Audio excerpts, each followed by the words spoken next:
ਨੂੰ ਵਾਹਿਗੁਰੂ ਜੀ ਕਾ ਖਾਲਸਾ ਵਾਹਿਗੁਰੂ ਜੀ ਕੀ ਫਤਿਹ। ਸ਼੍ਰੀ ਗੁਰੂ ਗ੍ਰੰਥ ਸਾਹਿਬ ਦੇ ਅੰਗ ਨੰਬਰ 4 ਤੇ ਹੇਠੋਂ 5-6 ਲਾਈਨਾਂ ਛੱਡ ਕੇ ਹੈ 20 ਨੰਬਰ। 20 ਨੰਬਰ ਤੋਂ ਬਾਅਦ 21ਵੀਂ ਪੌੜੀ ਸ਼ੁਰੂ ਹੁੰਦੀ ਹੈ। ਉਹਦੀ ਅੱਜ ਕਥਾ ਸ਼ੁਰੂ ਹੋਣੀ ਹੈ। ਤੀਰਥ ਤਪ ਦਇਆ ਦਤ ਦਾਨ, ਜੇ ਕੋ ਪਾਵੈ ਤਿਲ ਕਾ ਮਾਨ। ਸੁਣਿਆ ਮੰਨਿਆ ਮਨ ਕੀਤਾ ਭਾਉ। ਇਹਨੂੰ ਸੁਣਿਆ ਮੰਨਿਆ ਨਹੀਂ ਪੜ੍ਹਨਾ, ਕਿਉਂਕਿ ਅਣਾਣੇ ਤੋਂ ਜਿਹੜਾ ਅਗਲਾ ਅੱਖਰ ਨੂੰ ਕੰਨਾਂ ਲੱਗਾ ਹੁੰਦਾ ਉਹ ਆਪਣੇ ਆਪ ਹੀ ਨੱਕ ਰਾਹੀਂ ਬੋਲਿਆ ਜਾਂਦਾ। ਗੰਗਾ nyਈਆਂ ਅਣਾਣਾ ਨੰਨਾ ਮੰਮਾ 5 ਅਨੁਨਾਸਿਕ ਅੱਖਰ ਹੁੰਦੇ, ਨੱਕ ਰਾਹੀਂ ਬੋਲੇ ਜਾਂਦੇ ਹਨ। ਇਹਨਾਂ ਅੱਖਰਾਂ ਤੋਂ ਅੱਗੇ ਜਿਹੜੇ ਅੱਖਰ ਨੂੰ ਕੰਨਾਂ ਲੱਗਾ ਹੁੰਦਾ ਜਾਂ ਦੁਲਾਵਾਂ ਲੱਗੀਆਂ ਹੁੰਦੀਆਂ, ਉਹ ਆਪਣੇ ਆਪ ਹੀ ਨੱਕ ਰਾਹੀਂ ਬੋਲੀਆਂ ਜਾਂਦੀਆਂ ਨੇ। ਇਸ ਲਈ ਇਹਨੂੰ ਸੁਣਿਆ ਐਂ ਪੜ੍ਹਨਾ। ਸੁਣਿਆ ਮੰਨਿਆ ਮਨ ਕੀਤਾ ਭਾਉ, ਅੰਤਰਗਤ ਤੀਰਥ ਮਲ ਨਹਾਓ। ਇਹਨੂੰ ਨਹਾਓ ਨੰਨੇ ਦੇ ਪੈਰ 'ਚ ਹਾਹਾ ਲਾ ਕੇ ਬੋਲਣਾ, ਇਸ਼ਨਾਨ ਕਰਨਾ।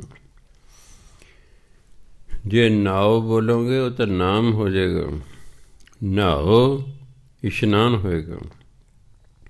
ਅੰਤਰਗਤ ਤੀਰਥ ਮਲ ਨਹਾਓ, ਸਭ ਗੁਣ ਤੇਰੇ ਮੈਂ ਨਾਹੀਂ ਕੋਏ।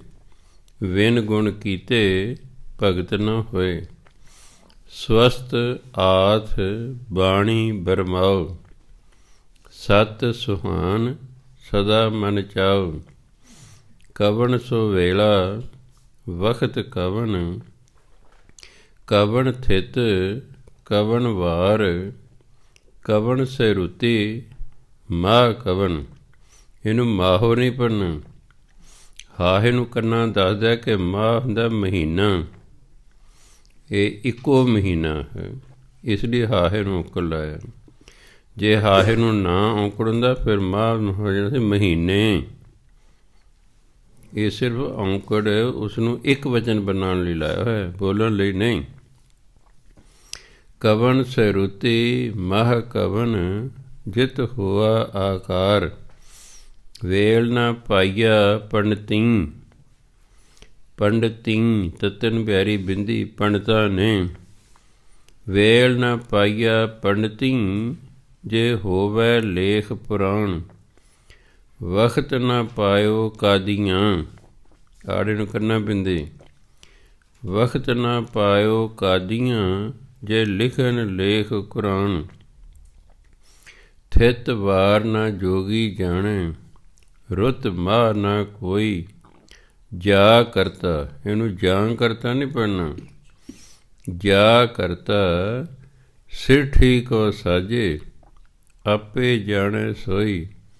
ਕਿਵ ਕਰ ਆਖਾਂ ਕਿਵ ਸਾਲਾਹੀ, ਕਿਉਂ ਵਰਨੀ ਕਿਵ ਜਾਣਾ। ਨਾਨਕ ਆਖਣ ਸਭ ਕੋ ਆਖੈ, ਇੱਕ ਦੂੰ। ਦੱਦੇ ਦੇ ਟਿੱਪੀ ਲਾ ਕੇ ਬੋਲਣਾ ਦੂੰ। ਇੱਕ ਦੂੰ ਇੱਕ ਸਿਆਣਾ, ਵੱਡਾ ਸਾਹਿਬ ਵੱਡੀ ਨਾਈ। ਇਹਨੂੰ ਨਾਈ ਬੋਲਣਾ, ਨਾਈ ਨਹੀਂ ਪੜ੍ਹਦੇ ਨੇ। ਨਾਈ ਵਡਿਆਈ ਨੂੰ ਕਹਿੰਦੇ ਨੇ। ਵੱਡਾ ਸਾਹਿਬ ਵੱਡੀ ਨਾਈ, ਕੀਤਾ ਜਾ ਕਾ ਹੋਵੇ। ਇਹਨੂੰ ਜਾਂ ਕਾ ਨਹੀਂ ਪੜ੍ਹਨਾ, ਜਾ ਕਾ। ਜਦੋਂ ਜਾ ਤੋਂ ਬਾਅਦ ਕਾ ਕੇ ਕੀ ਕੀਆਂ ਸਿਉਂ ਆ ਜਾਣ ਤਾਂ ਜਾ ਬਿਨਾਂ ਬਿੰਦੀ ਤੋਂ ਬੋਲਿਆ ਜਾਂਦਾ ਹੈ। ਜਾ ਕਾ ਹੋਵੇ। ਨਾਨਕ ਜੇ ਕੋ ਆਪੋ ਜਾਣੇ, ਅੱਗੇ ਗਿਆ ਨਾ ਸੋ ਹੈ। ਇੱਕ ਵਾਰੀ ਫਿਰ ਸੁਣ ਲਓ ਤਾਂ ਜੋ ਪਾਠ ਠੀਕ ਹੋ ਜਾਏ। ਤੀਰਥ ਤਪ ਦਇਆ ਦਤ ਦਾਨ, ਜੇ ਕੋ ਪਾਵੈ ਤਿਲ ਕਾ ਮਾਣ। ਸੁਣਿਆ ਮੰਨਿਆ ਮਨ ਕੀਤਾ ਭਾਉ, ਅੰਤਰਗਤ ਤੀਰਥ ਮਲ ਨਹਾਓ। ਸਭ ਗੁਣ ਤੇਰੇ ਮੈਂ ਨਾਹੀਂ ਕੋਏ, ਵਿਨ ਗੁਣ ਕੀਤੇ ਭਗਤ ਨ ਹੋਏ। ਸਵਸਤ ਆਥ ਬਾਣੀ ਬਰਮਾਓ, ਸਤ ਸੁਹਾਨ ਸਦਾ ਮਨ ਚਾਓ। ਕਵਣ ਸੋ ਵੇਲਾ ਵਖਤ ਕਵਣ, ਕਵਣ ਥਿਤ ਕਵਣ ਵਾਰ। ਕਵਣ ਸਿਰੁਤੀ ਮਾਹ ਕਵਣ, ਜਿਤ ਹੋਆ ਆਕਾਰ। ਵੇਲ ਨਾ ਪਾਈਆ ਪੰਡਤੀ, ਪਾਈਆ ਪੜ੍ਹਨਾ, ਪਾਈਆਂ ਨਹੀਂ ਪੜ੍ਹਦੇ ਨਾ, ਵੇਲ ਇੱਕ ਵਚਨ। ਵੇਲ ਨਾ ਪਾਈਆ ਪੰਡਤੀ, ਜੇ ਹੋਵੇ ਲੇਖ ਪੁਰਾਣ। ਵਕਤ ਨਾ ਪਾਇਓ ਕਾਦੀਆਂ, ਕਾਦੀਆਂ ਆੜੇ ਨੂੰ ਕੰਨਾ ਬਿੰਦੇ। ਵਕਤ ਨਾ ਪਾਇਓ ਕਾਦੀਆਂ, ਜੇ ਲਿਖਣ ਲੇਖ ਕੁਰਾਨ। ਥਿਤ ਵਾਰ ਨਾ ਜੋਗੀ ਜਾਣੇ, ਰੁੱਤ ਮਾਹ ਨਾ ਕੋਈ। ਜਾ ਕਰਤਾ ਸਿਰਠੀ ਕੋ ਸਾਜੇ, ਆਪੇ ਜਾਣੇ ਸੋਈ। ਕਿਵ ਕਰ ਆਖਾਂ ਕਿਵ ਸਾਲਾਹੀ, ਕਿਉਂ ਵਰਨੀ ਕਿਵ ਜਾਣਾ। ਨਾਨਕ ਆਖਣ ਸਭ ਕੋ ਆਖੈ, ਇੱਕ ਦੂੰ ਇੱਕ ਸਿਆਣਾ। ਵੱਡਾ ਸਾਹਿਬ ਬਾਹਰ ਨਾ ਵੇਖੋ ਜੀ। ਵੱਡਾ ਸਾਹਿਬ ਵੱਡੀ ਨਾਈ, ਕੀਤਾ ਜਾ ਕਾ ਹੋਵੇ। ਨਾਨਕ ਜੇ ਕੋ ਆਪੋ ਜਾਣੇ, ਅੱਗੇ ਗਿਆ ਨ ਸੋ ਹੈ। ਗੁਰੂ ਨਾਨਕ ਦੇਵ ਜੀ ਮਹਾਰਾਜ ਫਰਮਾਨ ਕਰਦੇ ਨੇ, ਤੀਰਥ ਕੋਈ ਜੇ ਇਨਸਾਨ ਤੀਰਥ ਦੇ ਜਾ ਕੇ ਇਸ਼ਨਾਨ ਕਰੇ, ਤਪ ਜੰਗਲਾਂ ਜਾ ਕੇ ਤਪੱਸਿਆ ਕਰੇ, ਦਇਆ ਜੀਵਾਂ 'ਤੇ ਦਇਆ ਕਰੇ, ਦਤ ਦਾਨ ਅਤੇ ਦਾਨ ਦੇਵੇ, ਲੋੜਵੰਦਾਂ ਨੂੰ ਦਾਨ ਦੇਵੇ। ਦਤ ਮੈਨੇ ਦੇਣਾ ਜਾਂ ਦਿੱਤਾ। ਕੋਈ ਤੀਰਥ ਇਸ਼ਨਾਨ ਕਰਦਾ, ਤਪੱਸਿਆ ਕਰਦਾ, ਦਇਆ ਕਰਦਾ, ਦਾਨ ਦਿੰਦਾ। ਜੇ ਕੋ ਪਾਵੈ ਤਿਲ ਕਾ ਮਾਣ, ਜੇ ਉਹਨੂੰ ਆਦਰ ਮਾਣ ਮਿਲਦਾ ਵੀ ਨਾ ਨਿਕੰਮਾ ਪਾਰੇ, ਤਾਂ ਤਿਲ ਕਾ ਮਾਣ ਥੋੜ੍ਹਾ ਜਿਹਾ। ਪਰਮਾਤਮਾ ਦੇ ਦਰ 'ਤੇ ਉਹਨੂੰ ਇਹਨਾਂ ਕੰਮਾਂ ਦਾ ਥੋੜ੍ਹਾ ਜਿਹਾ ਆਦਰ ਮਾਣ ਮਿਲਦਾ, ਬਹੁਤਾ ਨਹੀਂ ਮਿਲਦਾ। ਉਹਨੂੰ ਪਰਮਾਤਮਾ ਨਹੀਂ ਇਹਨਾਂ ਗੱਲਾਂ ਨਾਲ ਮਿਲਦਾ। ਹਾਂ, ਆਦਰ ਮਾਣ 'ਤੇ ਮਿਲਦਾ, ਪਰ ਉਹ ਵੀ ਤਿਲ ਮਾਤਰ। ਪਰਮਾਤਮਾ ਦੀ ਪ੍ਰਾਪਤੀ ਦੇ ਨਾਮ ਜਪ ਕੇ ਹੋਣੀ ਹੈ। ਤੀਰਥਾਂ 'ਤੇ ਇਸ਼ਨਾਨ ਕਰਕੇ, ਤਪੱਸਿਆ ਕਰਕੇ, ਸਰੀਰ ਨੂੰ ਦੁਖੀ ਕਰਕੇ, ਜੀਵਾਂ 'ਤੇ ਦਇਆ ਕਰਕੇ, ਦਾਨ ਕਰਕੇ, ਇਹ ਸਾਰੇ ਸ਼ੁਭ ਕਰਮ ਨੇ, 'ਚ ਕੋਈ ਸ਼ੱਕ ਨਹੀਂ।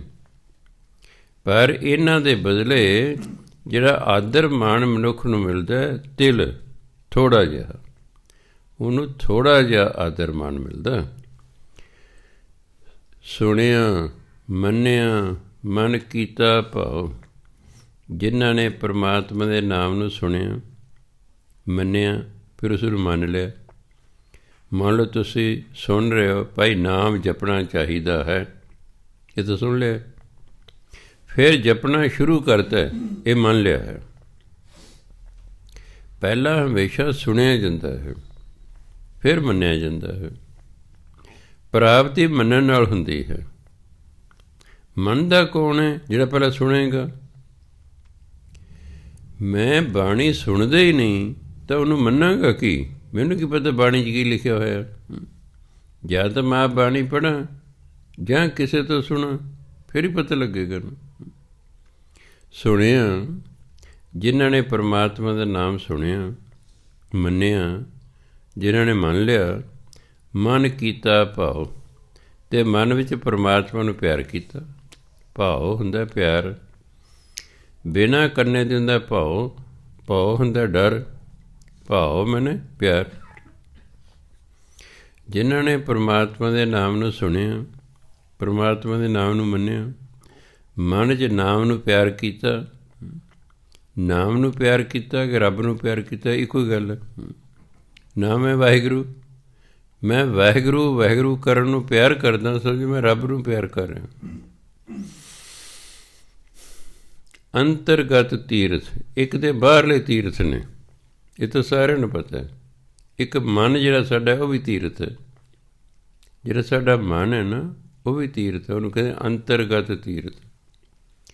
ਅੰਤਰਗਤ ਤੀਰਥ ਮਲ ਨਹਾਓ, ਕਹਿੰਦਾ ਜਿਹੜਾ ਨਾਮ ਸੁਣੇਗਾ, ਨਾਮ ਮੰਨੇਗਾ, ਨਾਮ ਨੂੰ ਪਿਆਰ ਕਰੇਗਾ, ਸਮਝੋ ਉਹਨੇ ਆਪਣੇ ਅੰਦਰ ਜਿਹੜਾ ਮਨ ਹੈ ਤੀਰਥ ਉਹ ਮਲ ਮਲ ਕੇ ਨਹਾ ਲਿਆ, ਪਰ ਮਨ ਨੂੰ ਸਾਫ਼ ਕਰ ਲਿਆ। ਅੰਦਰਲੇ ਤੀਰਥ ਦੇ ਬੰਦਾ ਫਿਰ ਮਲ ਮਲ ਕੇ ਨਹਾਉਂਦਾ ਹੈ, ਭਾਵ ਆਪਣੇ ਮਨ ਨੂੰ ਸਾਫ਼ ਕਰ ਲੈਂਦਾ ਹੈ। ਆਹ ਤੀਰਥਾਂ 'ਤੇ ਇਸ਼ਨਾਨ ਕਰਨ ਨਾਲ, ਤਪ ਕਰਨ ਨਾਲ, ਦਇਆ ਕਰਨ ਨਾਲ, ਦਾਨ ਦੇਣਾ ਮਨ ਸਾਫ਼ ਨਹੀਂ ਹੁੰਦਾ, ਅਤੇ ਜਿੰਨਾ ਚਿਰ ਮਨ ਨਹੀਂ ਸਾਫ਼ ਹੁੰਦਾ ਉਹਨਾਂ ਚਿਰ ਪਰਮਾਤਮਾ ਨਹੀਂ ਮਿਲਦਾ। ਕਈ ਵਾਰੀ ਇਹਦੇ ਨਾਲ ਤਾਂ ਸਗੋਂ ਹੰਕਾਰ ਪੈਦਾ ਹੋ ਜਾਂਦਾ। ਮੈਂ ਜੀ ਇੰਨੇ ਵਾਰੀ ਹੇਮਕੁੰਟ ਸਾਹਿਬ ਜਾ ਇਸ਼ਨਾਨ ਕਰਾਂ, ਮੈਂ ਜੀ ਇੰਨੇ ਵਾਰੀ ਹਰਿਮੰਦਰ ਸਾਹਿਬ ਜਾ ਆਇਆ ਜੀ। ਕਈ ਵਾਰੀ ਇਹ ਚੀਜ਼ਾਂ ਹੰਕਾਰ ਪੈਦਾ ਕਰਦੀਆਂ ਨੇ। ਜਿਹੜੀ ਚੀਜ਼ ਹੰਕਾਰ ਪੈਦਾ ਕਰਦੀ ਮਤਲਬ ਉਹ ਤਾਂ ਸਗੋਂ ਮਨ ਨੂੰ ਮੈਲਾ ਕਰ ਰਹੀ ਹੈ। ਪਰਮਾਤਮਾ ਦਾ ਨਾਮ ਹੈ ਜਿਹੜਾ ਮਨ ਨੂੰ ਸਾਫ਼ ਕਰਦਾ ਹੈ। ਇਹ ਹੈ ਅੰਦਰਲੇ ਤੀਰਥ ਦੇ ਇਸ਼ਨਾਨ ਕਰਨਾ। ਅੰਤਰਗਤ ਤੀਰਥ ਮਲ ਨਾਲ, ਅੰਦਰਲੇ ਤੀਰਥ 'ਤੇ ਮਲ ਮਲ ਕੇ ਨਹਾਓ। ਭਾਵੇਂ ਨਾਮ ਜਿਹੜਾ ਤੁਸੀਂ ਜਪੋਗੇ, ਸੁਣੋਗੇ, ਮੰਨੋਗੇ ਅਤੇ ਨਾਮ ਨੂੰ ਪਿਆਰ ਕਰੋਗੇ, ਇਹਦੇ ਨਾਲ ਤੁਸੀਂ ਅੰਦਰੋਂ ਸਾਫ਼ ਹੋ ਜਾਓਗੇ, ਤੁਹਾਡਾ ਮਨ ਸਾਫ਼ ਹੋ ਜਾਏਗਾ। ਸਭ ਗੁਣ ਤੇਰੇ ਮੈਂ ਨਾਹੀਂ ਕੋਈ। ਹੇ ਪਰਮਾਤਮਾ, ਜਿਹੜੇ ਮੇਰੇ ਵਿੱਚ ਗੁਣ ਨੇ ਨਾ ਇਹ ਤਾਂ ਸਾਰੇ ਤੇਰੇ ਦਿੱਤੇ ਹੋਏ ਨੇ। ਮੈਂ ਨਾਹੀਂ ਕੋਈ, ਮੇਰਾ ਆਪਣਾ ਕੋਈ ਗੁਣ ਨਹੀਂ ਹੈ। ਮੇਰੇ ਅੰਦਰ ਮੇਰਾ ਆਪਣਾ ਕੋਈ ਗੁਣ ਨਹੀਂ ਹੈ। ਜਿਹੜੇ ਵੀ ਮੇਰੇ ਅੰਦਰ ਗੁਣ ਨੇ ਕਹਿੰਦੇ ਤਾਂ ਸਾਰੇ ਤੇਰੇ ਦਿੱਤੇ ਹੋਏ ਨੇ। ਸਭ ਗੁਣ ਤੇਰੇ, ਮੇਰੇ ਅੰਦਰ ਜਿੰਨੇ ਵੀ ਕਹਿੰਦੇ ਗੁਣ ਨੇ ਨਾ ਹੇ ਪਰਮਾਤਮਾ ਸਾਰੇ ਤੇਰੇ ਦਿੱਤੇ ਹੋਏ ਨੇ। ਮੇਰਾ ਆਪਣਾ ਕੋਈ ਗੁਣ ਨਹੀਂ ਹੈ। ਵਿਨ ਗੁਣ ਕੀਤੇ ਭਗਤ ਨਾ ਹੋਏ। ਹੇ ਪਰਮਾਤਮਾ, ਜਿੰਨਾ ਚਿਰ ਤੂੰ ਕਿਸੇ ਜੀਵ ਦੇ ਵਿੱਚ ਗੁਣ ਨਹੀਂ ਨਾ ਪੈਦਾ ਕਰਦਾ ਉਹ ਤੇਰੀ ਭਗਤੀ ਨਹੀਂ ਕਰ ਸਕਦਾ। ਔਗਣਿਆਰਾ ਕਦੇ ਵੀ ਭਗਤੀ ਨਹੀਂ ਕਰੇਗਾ। ਔਗਣਿਆਰਾ ਬੰਦਾ ਕਦੇ ਵੀ ਭਗਤੀ ਨਹੀਂ ਕਰੇਗਾ। ਇਹ ਭਗਤੀ ਦਾ ਗੁਣ ਵੀ ਪਰਮਾਤਮਾ ਹੀ ਅੰਦਰ ਪੈਦਾ ਕਰਦਾ ਹੈ। ਜਦੋਂ ਗੁਣ ਪੈਦਾ ਕਰ ਦੇਗਾ ਬੰਦਾ ਫਿਰ ਭਜਨ ਬੰਦਗੀ ਵਾਲੇ ਪਾਸੇ ਲੱਗਦਾ। ਇਸ ਲਈ ਕਹਿੰਦੇ ਵੇਣ ਗੁਣ ਕੀਤੇ ਭਗਤ ਨਾ ਹੋਏ। ਹੇ ਪਰਮਾਤਮਾ, ਜਿੰਨਾ ਚਿਰ ਤੂੰ ਗੁਣ ਨਹੀਂ ਨਾ ਪੈਦਾ ਕਰਦਾ ਉਨਾ ਚਿਰ ਤੇਰੀ ਭਗਤੀ ਨਹੀਂ ਹੋ ਸਕਦੀ। ਸਵਸਤ ਆਥ ਬਾਣੀ ਬਰਮਾਓ। ਸਵਸਤ ਪਰਮਾਤਮਾ ਨੂੰ ਕਹਿੰਦੇ ਨੇ। ਉਹ ਪਰਮਾਤਮਾ ਜਿਹੜਾ ਜੀਵਾਂ ਦਾ ਕਲਿਆਣ ਕਰਦਾ, ਇਹਨੂੰ ਕਲਿਆਣ ਸਰੂਪ ਵੀ ਕਹਿੰਦੇ ਨੇ। ਪਰਮਾਤਮਾ ਕਲਿਆਣ ਸਰੂਪ ਹੈ, ਇਸ ਨੂੰ ਕਲਿਆਣ ਸਰੂਪ ਵੀ ਕਹਿੰਦੇ ਨੇ। ਭਾਵ ਪਰਮਾਤਮਾ, ਪਰਮਾਤਮਾ ਜਿਹੜਾ ਆਥ ਹੁੰਦੀ ਮਾਇਆ, ਪਰਮਾਤਮਾ ਨੇ ਹੀ ਇਹ ਮਾਇਆ ਬਣਾਈ ਹੋਈ ਹੈ।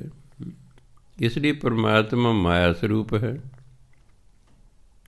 ਬਾਣੀ ਜਿਹੜੀ ਰਚਨਾ ਜਿਹੜੀ ਇਹ ਸਾਰੀ ਕੀਤੀ ਇਹ ਪਰਮਾਤਮਾ ਨੇ ਕੀਤੀ ਹੈ। ਪਰਮਾਤਮਾ ਰਚਨਾ ਸਰੂਪ ਹੈ। ਬ੍ਰਹਮਾਓ, ਇਹ ਬ੍ਰਹਮਾਓ ਨਹੀਂ ਪੜ੍ਹਨਾ, ਰਾਰੇ ਦੇ ਟਿੱਪੀ ਲਾ ਕੇ ਪੜ੍ਹਨਾ। ਬ੍ਰਹਮਾਓ ਪਾ ਬ੍ਰਹਮ, ਪਰਮਾਤਮਾ ਹੀ ਬ੍ਰਹਮ ਹੈ। ਪਰਮਾਤਮਾ ਹੀ ਇਹ ਸਾਰੀ ਬਾਣੀ ਸ੍ਰਿਸ਼ਟੀ ਹੈ। ਪਰਮਾਤਮਾ ਹੀ ਮਾਇਆ ਹੈ।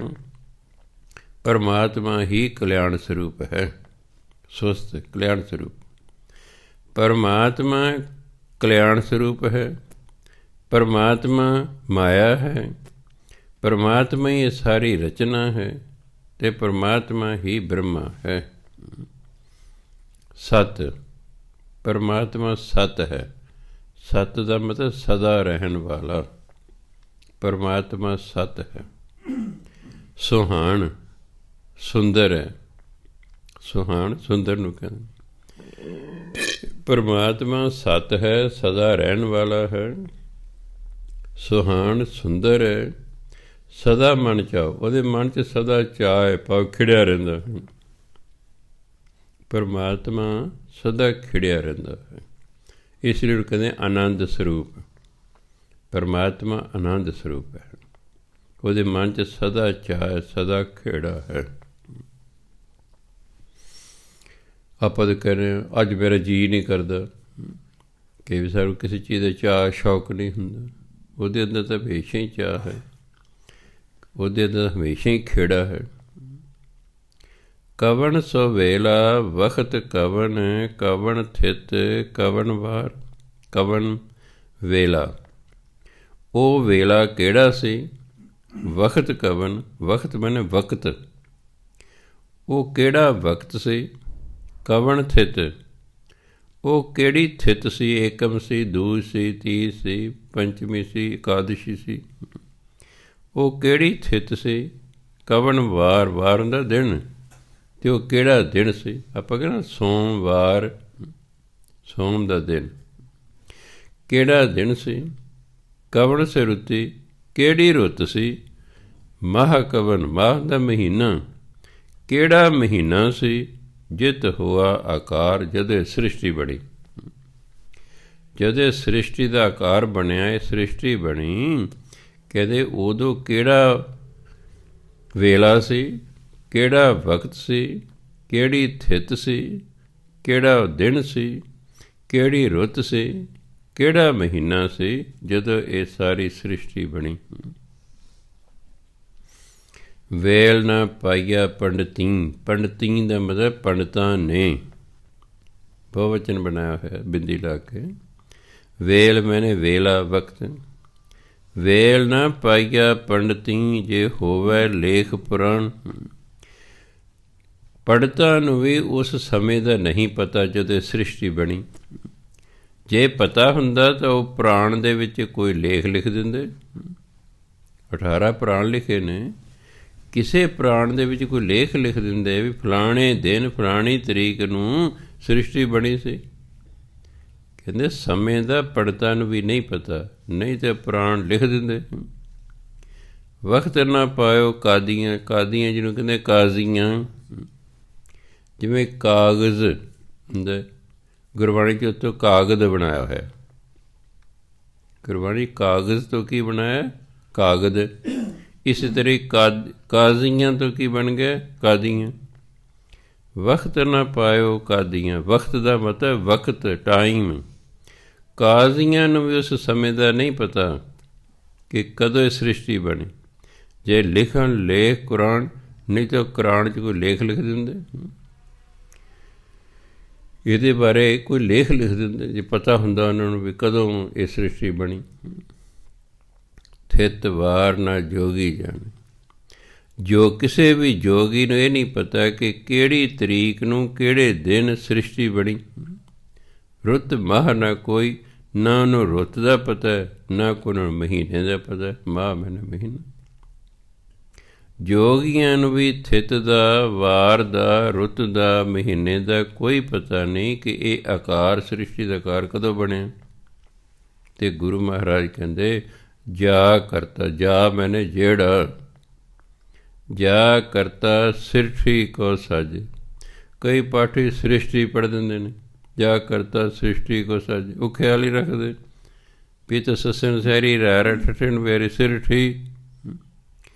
ਜਾ ਕਰਤਾ ਸ੍ਰਿਸ਼ਟੀ ਕੋ ਸਾਜੇ, ਸ੍ਰਿਸ਼ਟੀ ਦਾ ਮਤਲਬ ਸ੍ਰਿਸ਼ਟੀ। ਜਿਹੜਾ ਪਰਮਾਤਮਾ ਸ੍ਰਿਸ਼ਟੀ ਨੂੰ ਸਾਜਦਾ ਹੈ, ਆਪੇ ਜਾਣੇ ਸੋਈ, ਉਹਨੂੰ ਹੀ ਪਤਾ ਹੈ ਕਿ ਕਦੋਂ ਸਾਜਨਾ ਕੀਤੀ। ਜਿਸ ਪਰਮਾਤਮਾ ਨੇ ਸ੍ਰਿਸ਼ਟੀ ਬਣਾਈ ਹੈ ਨਾ, ਸਿਰਫ ਉਸੇ ਨੂੰ ਪਤਾ ਹੈ ਕਿ ਕਦੋਂ ਬਣਾਈ, ਬਾਕੀ ਕਿਸੇ ਨੂੰ ਕੋਈ ਪਤਾ ਨਹੀਂ। ਕਹਿੰਦੇ ਜੇ ਪੰਡਤਾਂ ਨੂੰ ਪਤਾ ਹੁੰਦਾ ਤਾਂ ਪੁਰਾਣ 'ਚ ਲਿਖ ਦਿੰਦੇ, ਜੇ ਕਾਜ਼ੀਆਂ ਨੂੰ ਪਤਾ ਹੁੰਦਾ ਕੋਈ ਕੁਰਾਨ ਲਿਖ ਦਿੰਦੇ, ਜੇ ਜੋਗੀਆਂ ਨੂੰ ਪਤਾ ਹੁੰਦਾ ਕੋਈ ਥਿਤ ਵਾਰ ਰੁੱਤ ਮਹੀਨਾ ਉਹ ਲਿਖ ਦਿੰਦੇ। ਨਹੀਂ, ਜਿਹੜਾ ਕਰਤਾ ਸ੍ਰਿਸ਼ਟੀ ਨੂੰ ਬਣਾਉਂਦਾ ਉਹੀ ਜਾਣਦਾ ਕਿ ਕਦੋਂ ਬਣਾਈ। ਕਿਵ ਕਰ ਆਖਾਂ ਕਿਵ ਸਾਲਾਹੀ, ਕਿਉਂ ਵਰਨੀ ਕਿਵ ਜਾਣਾ।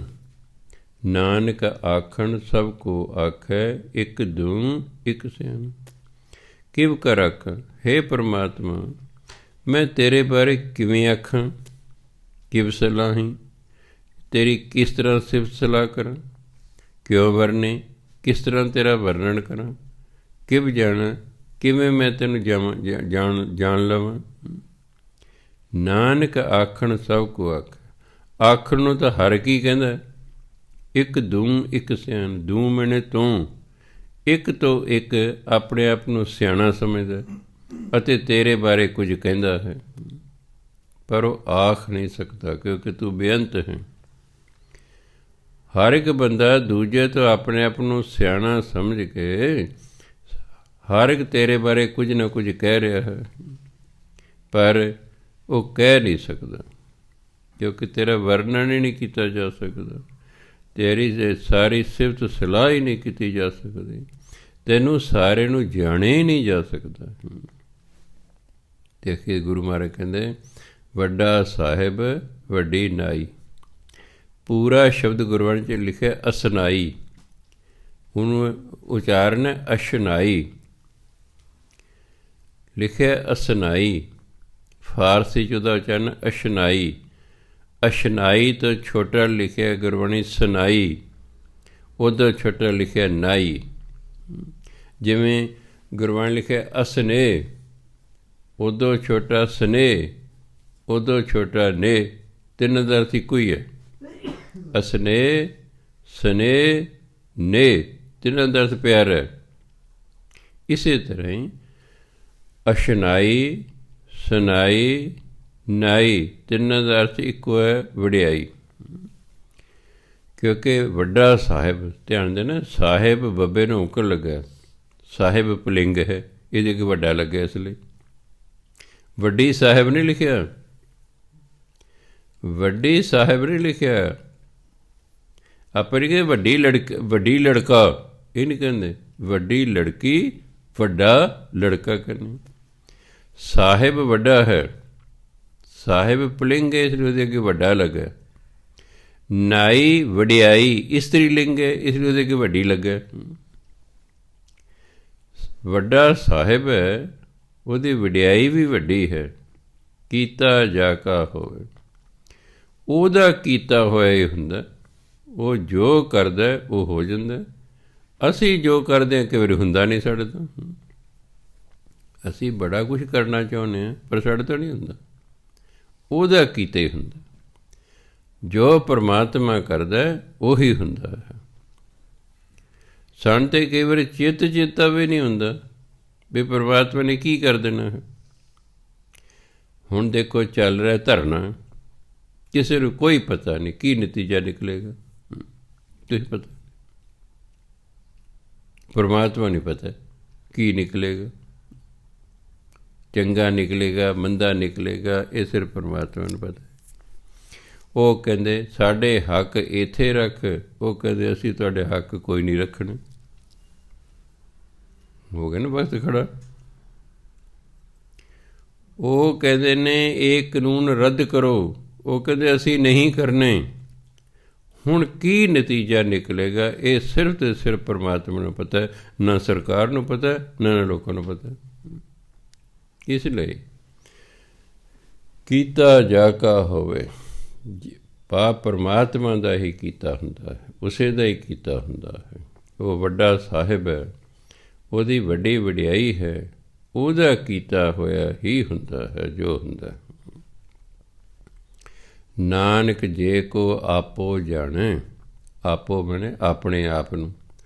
ਜੇ ਕੋਈ ਆਪਣੇ ਆਪ ਨੂੰ ਵੱਡਾ ਸਮਝੇ ਨਾ ਵੀ ਮੈਨੂੰ ਬੜਾ ਗਿਆਨ ਹੈ ਜੀ, ਮੈਂ ਜਾਣਦਾ ਜੀ, ਜੇ ਕੋਈ ਆਪਣੇ ਆਪ ਨੂੰ ਵੱਡਾ ਸਮਝੇ ਨਾ, ਅੱਗੇ ਗਿਆ ਨਾ ਸੋ ਹੈ, ਉਹ ਅੱਗੇ ਪਰਮਾਤਮਾ ਦੇ ਦਰ 'ਤੇ ਜਾ ਕੇ ਸੋਹਣਾ ਨਹੀਂ ਲੱਗਦਾ, ਸੋਭਾ ਨਹੀਂ ਪਾਉਂਦਾ। ਕਿ ਪਰਮਾਤਮਾ ਕਹਿੰਦੇ ਹੁੰਦੇ ਹਉਮੈ ਹੈ ਵੀ ਮੈਂ ਜਾਣਦਾ ਜੀ। ਇਸ ਲਈ ਆਪਣੇ ਆਪ ਨੂੰ ਵੱਡਿਆ ਨਹੀਂ ਸਮਝਣਾ। ਜੇ ਕੋਈ ਵੱਡਾ ਹੈ ਤਾਂ ਉਹਨੂੰ ਪਰਮਾਤਮਾ ਨੇ ਵੱਡਿਆ ਕੀਤਾ, ਉਹ ਆਪਣੇ ਆਪ ਵੱਡਾ ਨਹੀਂ ਸੀ, ਉਹਨੂੰ ਪਰਮਾਤਮਾ ਨੇ ਵੱਡਿਆ ਕੀਤਾ ਹੈ। ਜਿਹਨੂੰ ਅਮੀਰ ਕੀਤਾ ਪਰਮਾਤਮਾ ਨੇ ਕੀਤਾ ਉਹਨੂੰ ਅਮੀਰ। ਜੇ ਆਪਣੇ ਯਤਨ ਨਾਲ ਮਨੁੱਖ ਅਮੀਰ ਹੁੰਦਾ ਫਿਰ ਸਾਰੇ ਅਮੀਰ ਹੋ ਜਾਂਦੇ। ਮਜ਼ਦੂਰ ਸਾਡੇ ਤੋਂ ਕਿਤੇ ਵੱਧ ਕੰਮ ਕਰਦਾ ਹੈ ਨਾ, ਪਰ ਸਾਡੇ ਨਾਲ ਗਰੀਬ ਹੈ, ਅਸੀਂ ਉਸ ਤੋਂ ਘੱਟ ਕੰਮ ਕਰਦੇ ਹਾਂ। ਸਾਡੇ ਵਰਗੇ ਕੁਛ ਵੀ ਨਹੀਂ ਕਰਦੇ, ਫਿਰ ਵੀ ਮਜ਼ਦੂਰਾਂ ਤੋਂ ਅਮੀਰ ਨੇ। ਜਿਹਨੂੰ ਪਰਮਾਤਮਾ ਨੇ ਅਮੀਰ ਕਰਨਾ ਉਹਨੇ ਅਮੀਰ ਹੋਣਾ। ਜੇ ਆਪਣੇ ਯਤਨ ਨਾਲ ਅਮੀਰ ਹੋ ਸਕਦੇ ਹੁੰਦੇ ਫਿਰ ਕੋਈ ਵੀ ਗਰੀਬ ਨਾ ਰਹਿੰਦਾ, ਫਿਰ ਕੋਈ ਵੀ ਗਰੀਬ ਨਾ ਰਹਿੰਦਾ। ਜਿਹਨੂੰ ਨੇ ਅਰਬਾਂ ਖਰਬਾਂ ਪਤੀ ਬਣਾਉਣੇ, ਹਾਲਾਤ ਹੀ ਉਹੋ ਜਿਹੇ ਪੈਦਾ ਕਰ ਦਿੰਦੇ। ਬਸ ਚੱਲ ਸੋ ਚੱਲ, ਚੱਲ ਸੋ ਚੱਲ। ਹੁਣ ਪਰਮਾਤਮਾ ਨੇ ਦੋ ਅਮੀਰਾਂ ਨੂੰ ਕਿਹਾ ਸਾਰਾ ਹਿੰਦੁਸਤਾਨ ਹੀ ਖਰੀਦ ਲਓ। ਸਰਕਾਰ ਖਰੀਦ ਲਈ, ਹਿੰਦੁਸਤਾਨ ਖਰੀਦ ਲਿਆ, ਗੱਲ ਖਤਮ ਹੋ ਗਈ। ਦੋ ਬੰਦਿਆਂ ਨੇ ਸਰਕਾਰ ਖਰੀਦ ਲਈ, ਸਰਕਾਰ ਖਰੀਦ ਲਈ, ਸਾਰਾ ਹਿੰਦੁਸਤਾਨ ਖਰੀਦ ਲਿਆ। ਮਾਇਆ 'ਚ ਇੰਨੀ ਤਾਕਤ ਹੈ, ਤਾਂ ਦੁਨੀਆ ਮਾਇਆ ਦੇ ਮਗਰ ਲੱਗੀ ਹੋਈ ਹੈ। ਇਸ ਵੇਲੇ ਸਭ ਤੋਂ ਵੱਧ ਤਾਕਤਵਰ ਮਾਇਆ ਹੈ। ਦੂਜੇ ਨੰਬਰ 'ਤੇ ਪੋਲੀਟੀਕਲ ਬੰਦੇ, ਤੀਜੇ ਨੰਬਰ 'ਤੇ ਧਾਰਮਿਕ ਬੰਦੇ। ਬਾਕੀ ਨੂੰ ਪੁੱਛਦੇ ਵਿਚਾਰਿਆਂ ਨੂੰ ਕੋਈ ਨਹੀਂ, ਬਾਕੀ ਕਿਸੇ ਨੂੰ ਕੋਈ ਨਹੀਂ ਪੁੱਛਦਾ। ਬਾਕੀ ਸਭ ਖਾਜਾ ਨੇ ਇਹਨਾਂ ਤਿੰਨਾਂ ਦਾ, ਇਹਨਾਂ ਤਿੰਨਾਂ ਦੀ ਹੀ ਚੱਲਦੀ ਹੈ। ਬਸ ਅਮੀਰ ਦੀ ਚੱਲਦੀ ਹੈ, ਪੋਲੀਟੀਕਲ ਬੰਦੇ ਚੱਲਦੀ ਹੈ, ਧਾਰਮਿਕ ਬੰਦੇ ਚੱਲਦੀ ਹੈ। ਬਾਕੀ ਤਾਂ ਐਵੇਂ ਨਹੀਂ ਵਿਚਾਰੇ। ਅਮੀਰ ਦੀ ਇੰਨੀ ਚੱਲਦੀ, ਉਹਨੂੰ ਬੋਲਣ ਦੀ ਲੋੜ ਹੀ ਨਹੀਂ। ਸਰਕਾਰ ਵੀ ਬੋਲ ਰਹੀ ਹੈ, ਲੋਕ ਵੀ ਬੋਲ ਰਹੇ ਨੇ, ਉਹ ਅਮੀਰ ਚੁੱਪ ਨੇ, ਉਹ ਨਹੀਂ ਬੋਲਦੇ, ਕੋਈ ਬਿਆਨ ਨਹੀਂ ਉਹਨਾਂ ਦਾ ਹੁੰਦਾ। ਮਾਇਆ 'ਚ ਤਾਕਤ ਹੀ ਇੰਨੀ ਹੈ, ਉਹਨਾਂ ਨੂੰ ਲੋੜ ਹੀ ਨਹੀਂ ਬੋਲਣ ਦੀ। ਜਿਨ੍ਹਾਂ ਨੂੰ ਖਰੀਦ ਲਿਆ ਹੈ ਉਹ ਬੋਲੀ ਜਾਂਦੇ ਨੇ, ਉਹ ਬੋਲੀ ਜਾਂਦੇ ਨੇ। ਸੋ ਇਸ ਲਈ ਇਹ ਤਾਂ ਦੁਨੀਆ ਮਾਇਆ ਦੇ ਮਗਰ ਲੱਗੀ ਹੋਈ ਹੈ। ਦੂਜੀ ਦੌੜ ਹੈ ਪੋਲੀਟੀਕਲ ਬੰਦੇ ਵੀ ਰਾਜਨੀਤੀ 'ਚ ਆ ਜਾਓ। ਤੀਜੀ ਦੌੜ ਹੈ ਧਰਮ ਦੀ। ਮੈਂ ਬੜੀ ਵਿਚਾਰ ਕੀਤੀ, ਮੈਂ ਯਾਰ ਇਹ ਤਿੰਨ ਬੰਦਿਆਂ ਦੀ ਹੀ ਕੀਮਤ ਹੈ, ਇਹਨਾਂ ਦੀ ਚੱਲਦੀ ਹੈ। ਬਾਕੀ ਵਿਚਾਰੇ ਤਾਂ ਕਿਸੇ ਦੀ ਚੱਲਦੀ ਨਹੀਂ, ਬਾਕੀ ਨਹੀਂ ਕਿਸੇ ਚੱਲਦੀ। ਸੋ ਇਸ ਲਈ ਗੁਰੂ ਮਹਾਰਾਜ ਕਹਿੰਦੇ ਨਾਨਕ ਜੇ ਕੋ ਆਪੋ ਜਾਣੈ। ਜੇ ਕੋਈ ਆਪਣੇ ਆਪ ਨੂੰ ਸਮਝੇ ਨਾ ਵੀ ਮੈਂ ਵੱਡਾ ਜੀ, ਅੱਗੇ ਗਿਆ ਨਾ ਸੋ ਹੈ। ਉਹ ਪਰ ਅੱਗੇ ਦਾ ਮਤਲਬ ਪਰਮਾਤਮਾ ਦੇ ਦਰ 'ਤੇ, ਉਹ ਪਰਮਾਤਮਾ ਦੇ ਦਰ 'ਤੇ ਜਾ ਕੇ ਸੋਹਣਾ ਨਹੀਂ ਲੱਗਦਾ। ਅੱਗੇ ਕਹਿੰਦੇ ਪਾਤਾਲਾਂ ਪਾਤਾਲ ਲਖ। ਇਹਨੂੰ ਪਤਾਲਾਂ ਪਤਾਲ ਨਹੀਂ ਕਹਿਣਾ ਕਿ ਵੀਰੇ ਆਪਾਂ ਤੇਜ਼ੀ ਨਾਲ ਪੜ੍ਹ ਕੇ ਅਤੇ ਪਤਾਲਾਂ ਪਤਾਲ ਕਹਿੰਦੇ, ਉਹ ਵਿੱਚੋਂ ਕਰਨਾ ਛੱਡ ਹੀ ਦਿੰਦੇ ਹਾਂ। ਪਾਤਾਲਾਂ ਪਾਤਾਲ ਲਖ ਆਗਾਸਾਂ ਆਗਾਸ। ਜਿਹੜੇ ਇੱਥੇ ਲੱਖ ਸ਼ਬਦ ਹਨ, ਇਹਨੂੰ ਕਹਿੰਦੇ ਦੇਹਲੀ ਦੀਪਕ। ਦੇਹਲੀ ਦੀਪਕ ਦਾ ਇਹ ਹੈ ਕਿ ਜਿਹੜਾ ਦਰਵਾਜ਼ਾ ਹੈ ਉਹਦੀ ਚੁਗਾਠ ਹੁੰਦੀ ਸੀ ਪਹਿਲਾਂ। ਹੁਣ ਤਾਂ ਹੇਠਲਾ ਹਿੱਸਾ ਤਿੰਨ ਪਾਸੇ ਚੁਗਾਠ ਹੁੰਦੀ ਹੈ, ਹੇਠਾਂ ਨਹੀਂ ਹੁੰਦੀ। ਪਹਿਲਾਂ ਹੇਠਾਂ ਵੀ ਹੁੰਦੀ ਸੀ। ਪੁਰਾਣੇ ਜਿੰਨੇ ਘਰ ਸਨ, ਪਰ ਚਾਰੇ ਦੇ ਚਾਰੇ ਬਾਹੀਆਂ ਚੁਗਾੜ ਦੀਆਂ ਹੁੰਦੀਆਂ ਸਨ। ਉਹ ਜਿਹੜੇ ਹੇਠਲੀ ਚੁਗਾੜ ਦਾ ਹਿੱਸਾ ਸੀ ਉਹਦੇ 'ਤੇ ਦੀਵਾ ਜਗਾ ਦਿਆ ਕਰਦੇ ਸਨ। ਉਹ ਦੀਵੇ ਦਾ ਚਾਨਣ ਵਿਹੜੇ 'ਚ ਵੀ ਹੁੰਦਾ ਸੀ ਅਤੇ ਅੰਦਰ ਕਮਰੇ 'ਚ ਵੀ ਹੁੰਦਾ ਸੀ। ਉਹਨੂੰ ਕਹਿੰਦੇ ਸੀ ਦੇਹਲੀ ਦੀਪਕ। ਇਹ ਜਿਹੜਾ ਇੱਥੇ ਲੱਖ ਸ਼ਬਦ ਹੈ, ਪੜ੍ਹਨ ਵੇਲੇ ਤਾਂ ਪੜ੍ਹਿਆ ਜਾਏਗਾ ਪਾਤਾਲਾਂ ਪਾਤਾਲ ਲਖ ਆਗਾਸਾਂ ਆਗਾਸ। ਪਰ ਜਦੋਂ ਅਰਥ ਕਰਨੇ ਨੇ ਫਿਰ ਕਰਾਂਗੇ ਪਾਤਾਲਾਂ ਪਾਤਾਲ ਲਖ ਲੱਖ ਆਗਾਸਾਂ ਆਗਾਸ। ਫਿਰ ਐਂ ਕਰਾਂਗੇ ਵੀ ਲੱਖ ਹੀ ਪਤਾਲ ਨੇ, ਲੱਖ ਹੀ ਆਕਾਸ਼ ਨੇ। ਇਹ ਜਿਹੜਾ ਲੱਖ ਸ਼ਬਦ ਹੈ ਇਹ ਦੋਨੋਂ ਪਾਸੇ ਲੱਗੇਗਾ। ਉਹ ਸ਼ਬਦ ਜਿਹੜਾ ਦੋਨੋਂ ਪਾਸੇ ਲੱਗੇ ਉਹਨੂੰ ਕਹਿੰਦੇ ਨੇ ਦੇਹਲੀ ਦੀਪਕ। ਪਾਤਾਲਾਂ ਪਾਤਾਲ ਲਖ। ਹੁਣ ਬੰਦਾ ਸੋਚਦਾ ਹੈ ਵੀ ਪਾਤਾਲਾਂ ਪਾਤਾਲ 'ਤੇ ਰੁਕਾਂ ਕਿ ਲੱਖ 'ਤੇ ਰੁਕਾਂ। ਜਿਹੜਾ ਸ਼ਬਦ ਦੇਹਲੀ ਦੀਪਕ ਹੈ ਉਹ ਪੜ੍ਹ ਕੇ ਰੁਕਣਾ ਉਸਨੂੰ। ਇੱਥੇ ਲੱਖ ਦੇਹਲੀ ਦੀਪਕ ਸ਼ਬਦ ਹੈ। ਪਾਤਾਲਾਂ ਪਾਤਾਲ ਲਖ ਆਗਾਸਾਂ ਆਗਾਸ। ਓੜਕ ਓੜਕ ਭਾਲ ਥਕੇ ਵੇਦ ਕਹਿਨ ਇੱਕ ਬਾਤ ਸਹਿਸ 18। ਬਹੁਤ ਸਾਰੇ 18 ਪੜ੍ਹਦੇ ਨੇ। 18 ਹਿੰਦੀ ਦਾ ਸ਼ਬਦ ਹੈ, ਸਹਿਸ ਵੀ ਹਿੰਦੀ ਦਾ ਸ਼ਬਦ ਹੈ। ਸਹਿਸ ਮੈਨੇ ਹਜ਼ਾਰਾਂ, 18 ਹਿੰਦੀ ਦਾ ਸ਼ਬਦ ਹੈ। 11 12 13, 14, 15, 16, 17, 18, ਅੱਗੇ ਫਿਰ 19, 20 ਹਿੰਦੀ 'ਚ ਅੱਗੇ। ਇਹ ਹਿੰਦੀ ਦਾ ਸ਼ਬਦ, ਇਹਨੂੰ ਬਿੰਦੀ ਲਾ ਕੇ ਨਹੀਂ ਬੋਲਣਾ। ਇਹ ਪੰਜਾਬੀ ਦਾ ਨਹੀਂ ਵੀ ਇਹਨੂੰ ਅਸੀਂ 18 ਪੜ੍ਹ ਦਿਆਂਗੇ, ਇਹ ਹਿੰਦੀ ਦਾ ਹੈ। ਸਹਿਸ 18 ਕਹਿਨ ਕਤੇਬਾਂ, ਅਸਲੂ ਇੱਕ ਧਾਤ, ਲੇਖਾ ਹੋਏ ਤਾਂ ਲਿਖੀਐ। ਜਿਹੜਾ ਇਕੱਲਾ ਤੱਤਾ ਹੈ ਇਹ ਹਿੰਦੀ ਦਾ ਸ਼ਬਦ ਹੈ, ਅਤੇ ਇਹਦਾ ਉਚਾਰਨ ਹੈ ਤ। ਇਹਦਾ ਉਚਾਰਨ ਤਾਂ ਨਹੀਂ ਹੈ, ਤਾਂ ਉਦੋਂ ਹੋਏਗਾ ਜੋ ਤੱਤੇ ਨੂੰ ਕੰਨਾ ਲੱਗਾ ਹੋਏਗਾ, ਫਿਰ ਉਚਾਰਨ ਤਾਂ ਹੋ ਜਾਏਗਾ। ਲੇਖਾ ਹੋਏ ਤਾਂ ਲਿਖੀਐ, ਲੇਖੈ ਹੋਏ ਵਿਨਾਸ਼, ਨਾਨਕ ਵੱਡਾ ਆਖੀਐ, ਆਪੇ ਜਾਣੇ ਆਪ। ਪਾਤਾਲਾਂ ਪਾਤਾਲ ਲਖ, ਆਗਾਸਾਂ ਆਗਾਸ। ਇਹੀ ਪੌੜੀ ਗੁਰੂ ਨਾਨਕ ਦੇਵ ਜੀ ਮਹਾਰਾਜ ਨੇ ਬਗਦਾਦ ਜਾ ਕੇ, ਕਿਉਂਕਿ ਗੁਰੂ ਮਹਾਰਾਜ ਸ਼ਹਿਰ ਦੇ ਵਿੱਚ ਨਹੀਂ ਸਮਝਾਇਆ ਕਰਦੇ, ਧਾਰਮਿਕ ਬੰਦੇ ਹੁਣ ਵੀ ਸ਼ਹਿਰ ਤੋਂ ਬਾਹਰ ਹੀ ਰਹਿੰਦੇ ਨੇ। ਆ ਸਾਰੇ ਡੇਰੇ ਸ਼ਹਿਰਾਂ ਤੋਂ ਬਾਹਰ ਵਸੇ ਹੋਏ ਨੇ। ਧਾਰਮਿਕ ਬੰਦੇ ਸ਼ਹਿਰਾਂ ਤੋਂ ਬਾਹਰ ਰਹਿੰਦੇ ਨੇ, ਕਿ ਸ਼ਹਿਰਾਂ ਵਿੱਚ ਰਹਿ ਕੇ ਆਮ ਲੋਕਾਂ ਨਾਲ ਮਿਲਣਾ ਜੁਲਣਾ ਹੋ ਜਾਂਦਾ ਹੈ, ਸੰਸਾਰੀਆਂ ਨਾਲ ਐਵੇਂ ਮੇਲ ਜੁਲ ਹੋ ਜਾਂਦਾ ਹੈ। ਉਹ ਫਿਰ ਜਿਹੜਾ ਕੀ ਹੈ, ਹੁਣ ਜਿੱਥੇ ਆਮ ਲੋਕਾਂ, ਜਦੋਂ ਇਹ ਧਾਰਮਿਕ ਬੰਦੇ ਰਹਿਣ ਲੱਗ ਜਾਣ ਤਾਂ ਆਮ ਲੋਕਾਂ ਦੇ ਵਿੱਚ ਜਿਹੜੀਆਂ ਵੇਵਜ਼ ਨਿਕਲਦੀਆਂ ਨੇ, ਲਹਿਰਾਂ ਜਿਹਨੂੰ ਕਹਿੰਦੇ ਨੇ, ਉਹ ਤਾਂ ਸੰਸਾਰੀ ਹੁੰਦੀਆਂ ਨੇ। ਉਹ ਮਹਾਂਪੁਰਖਾਂ ਨੂੰ ਭਜਨਬੰਦੀ ਕਰਨ ਵਾਲੇ ਜੋ ਟਕਰਾਉਂਦੀਆਂ ਨੇ, ਉਹਨਾਂ ਨੂੰ ਵਾਹਿਗੁਰੂ ਵਾਹਿਗੁਰੂ ਭੁੱਲ ਜਾਂਦਾ। ਸਾਨੂੰ ਤੁਹਾਨੂੰ ਕਿੰਨੀ ਕਿੰਨੀ ਦੇਰ ਵਾਹਿਗੁਰੂ ਵਾਹਿਗੁਰੂ ਕਿਉਂ ਨਹੀਂ ਯਾਦ ਆਉਂਦਾ? ਕਿਉਂਕਿ ਅਸੀਂ ਸੰਸਾਰੀਆਂ 'ਚ ਹੀ ਸਾਰੇ ਰਹਿ ਰਹੇ ਹਾਂ, ਅਤੇ ਸੰਸਾਰੀ ਭਜਨਬੰਦਗੀ ਕਰਦੇ ਕੋਈ ਨਹੀਂ। ਕੋਈ ਕਿਤੇ ਨਿੰਦਿਆ ਕਰ ਰਿਹਾ, ਕੋਈ ਕੁਛ ਕਰ ਰਿਹਾ, ਕੋਈ ਗੱਲ ਕਰ ਰਿਹਾ, ਕੋਈ ਗੱਲ ਕਰ ਰਿਹਾ। ਧਾਰਮਿਕ ਗੱਲ ਹੀ ਨਹੀਂ ਕੋਈ ਕਰਦਾ। ਉਹਨਾਂ ਦੇ ਵਿੱਚੋਂ ਧਾਰਮਿਕ ਵੇਵਜ਼ ਹੀ ਨਹੀਂ ਨਿਕਲਦੀਆਂ। ਜੇ ਧਾਰਮਿਕ ਵੇਵਜ਼ ਉਹਨਾਂ 'ਚ ਨਿਕਲਣ ਅਤੇ ਮੈਨੂੰ ਆ ਕੇ ਟਕਰਾਉਣ ਤਾਂ ਮੈਨੂੰ ਯਾਦ ਆ ਜੇ ਇੱਕਦਮ ਰੱਬ।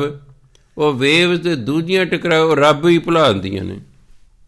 ਇਸ ਲਈ ਆਮ ਤੌਰ 'ਤੇ ਪੁਰਾਤਨ ਜ਼ਮਾਨੇ ਤੋਂ ਲੈ ਕੇ ਅੱਜ ਤੱਕ ਵੀ ਸਾਧੂ ਜਿਹੜੇ ਨੇ ਉਹ ਪਿੰਡਾਂ ਜਾਂ ਸ਼ਹਿਰਾਂ ਤੋਂ ਬਾਹਰ ਰਹਿੰਦੇ ਨੇ, ਤਾਂ ਜੋ ਲੋੜਵੰਦ ਹੀ ਉਹਨਾਂ ਕੋਲ ਆਵੇ, ਐਵੇਂ ਇਹਨਾਂ ਸੰਪਰਕ 'ਚ ਆਈ ਜਾਣ, ਆਪਣੀ ਭਜਨ ਬੰਦਗੀ ਉਹ ਕਰਦੇ ਰਹਿਣ। ਉਹ ਫਿਰ ਹੁਣ ਗੁਰੂ ਮਹਾਰਾਜ ਬੈਠੇ ਬਾਹਰ ਮੜੀਆਂ ਕੋਲ, ਅੰਮ੍ਰਿਤ ਵੇਲਾ ਹੈ। ਹੁਣ ਦੀ ਤਰ੍ਹਾਂ ਕੋਈ ਸ਼ੋਰ ਸ਼ਰਾਬਾ ਤਾਂ ਹੁੰਦਾ ਨਹੀਂ ਸੀ। ਮਰਦਾਨਾ ਜੀ ਕਿ ਮਰਦਾਨਾ ਜੀ ਰਬਾਬ ਵਜਾਓ।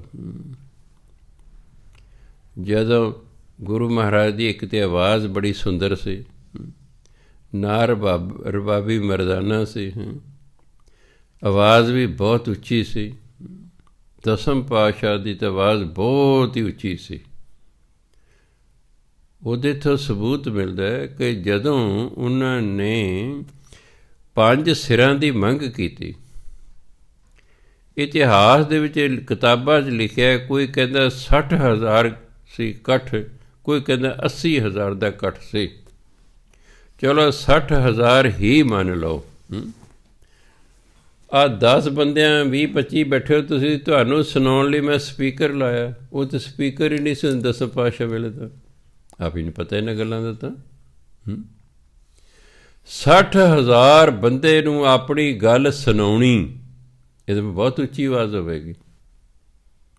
ਨਹੀਂ ਤਾਂ ਮਗਰ ਲਿਆ ਕਹਿਣਾ ਸੀ, ਮਹਾਰਾਜ ਜੀ ਸਾਨੂੰ ਤਾਂ ਸੁਣੇ ਨਹੀਂ, ਨਹੀਂ ਅਸੀਂ ਵੀ ਸਿਰ ਦੇ ਦਿੰਦੇ, ਅਸੀਂ ਵੀ ਸਿਰ ਦੇ ਦਿੰਦੇ, ਸਾਨੂੰ ਤਾਂ ਜੀ ਸੁਣੇ ਨਹੀਂ, ਅੱਗੇ ਅੱਗੇ ਸੁਣੇ, ਉਹ ਕੋ ਖੜੇ ਹੋ ਗਏ, ਨਹੀਂ ਤਾਂ ਅਸੀਂ ਵੀ ਖੜੇ ਹੋ ਜਾਂਦੇ ਜੀ। ਹੁਣ ਦੀ ਇੰਨੀ ਉੱਚੀ ਆਵਾਜ਼ ਸੀ ਕਿ ਉਹ 60,000 ਬੰਦੇ ਨੂੰ ਆਪਣੀ ਗੱਲ ਸੁਣਾਤੇ ਸੀ। ਇਸ ਤਰ੍ਹਾਂ ਗੁਰੂ ਨਾਨਕ ਦੇਵ ਦੀ ਬਹੁਤ ਉੱਚੀ ਆਵਾਜ਼ ਸੀ। ਉੱਧਰ ਅੰਮ੍ਰਿਤ ਵੇਲਾ ਸੀ, ਬਿਲਕੁਲ ਸ਼ਾਂਤੀ, ਕੋਈ ਰੌਲਾ ਗੋਲਾ ਨਹੀਂ ਸੀ। ਜਦੋਂ ਉਹਨਾਂ ਨੇ ਇਹ ਗਾਇਆ, ਪਾਤਾਲਾਂ ਪਾਤਾਲ ਲਖ, ਆਗਾਸਾਂ ਆਗਾਸ, ਹੁਣ ਉਹੀ ਸਮਾਂ ਸੀ, ਉਸੇ ਸਮੇਂ ਦੀ ਪੀਰ ਦਸਤਗੀਰ ਸੀ। ਉਦੋਂ ਪੀਰ ਦਸਤਗੀਰ ਦੀ ਇੰਨੀ ਪਾਵਰ ਸੀ ਜਿੰਨੀ ਆਪਣੇ ਅਕਾਲ ਤਖ਼ਤ ਦੇ ਜਥੇਦਾਰ ਦੀ ਹੁੰਦੀ ਹੈ, ਹੁਕਮ ਚੱਲਦਾ ਹੁੰਦਾ। ਉਹਦਾ ਹੁਕਮ ਚੱਲਦਾ ਸੀ। ਹੁਣ ਕੁਰਾਨ ਦੇ ਵਿੱਚ ਲਿਖਿਆ ਹੋਇਆ 7 ਆਕਾਸ਼ ਅਤੇ 7 ਪਤਾਲ, 7 ਅਰਸ਼ 7 ਫਰਸ਼ ਆਕਾਸ਼ ਪਤਾਲ। ਜਦੋਂ ਉਹਨੇ ਸੁਣਿਆ ਲੱਖਾਂ ਹੀ ਆਕਾਸ਼ ਲੱਖਾਂ ਹੀ ਪਤਾਲ, ਉਹ ਕਦੇ ਕਿਹੜਾ ਕਾਫਰ ਆ ਗਿਆ, ਜਿਹਨੂੰ ਆਪਾਂ ਮਨਮੁਖ ਕਹਿੰਦੇ। ਜਿਹੜਾ ਇਸਲਾਮ ਨੂੰ ਨਹੀਂ ਮੰਨਦਾ, ਮੁਸਲਮਾਨ ਉਸ ਨੂੰ ਕਾਫਰ ਆਖਦੇ ਹਨ।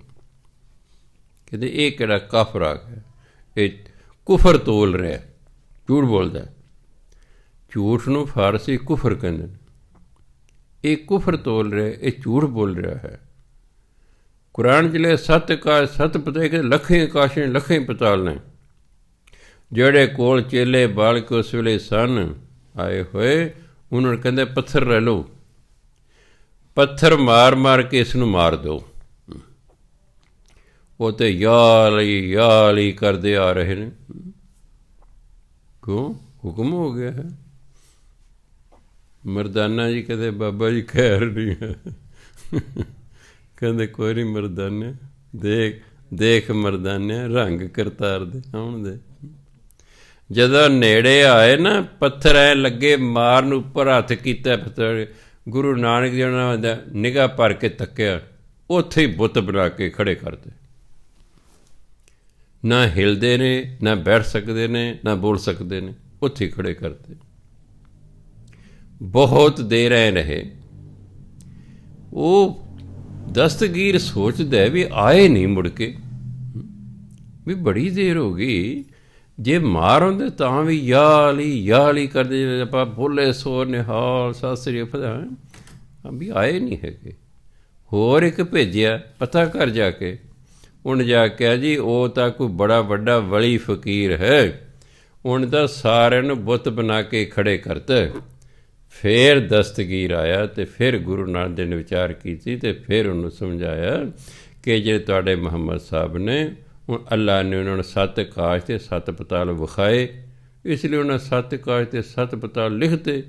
ਸਾਨੂੰ ਅੱਲਾ ਨੇ ਲੱਖਾਂ ਆਕਾਸ਼ ਲੱਖਾਂ ਪਤਾਲ ਵਿਖਾਏ ਨੇ, ਅਸੀਂ ਲੱਖਾਂ ਵੱਲ ਲਿਖਦੇ ਨੇ। ਇਸ ਲਈ ਨਾ ਤੁਹਾਡਾ ਮੁਹੰਮਦ ਸਾਹਿਬ ਗਲਤ ਹੈ ਅਤੇ ਨਾ ਅਸੀਂ ਗਲਤ ਹਾਂ।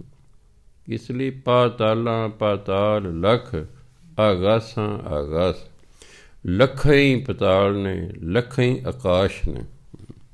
ਆਕਾਸ਼ ਨੂੰ ਗੁਰਬਾਣੀ ਲਿਖਿਆ ਆਗਾਸ, ਕੱਕੇ ਥਾਂ 'ਤੇ ਗੱਗਾ ਲਿਖਿਆ ਹੋਇਆ ਹੈ।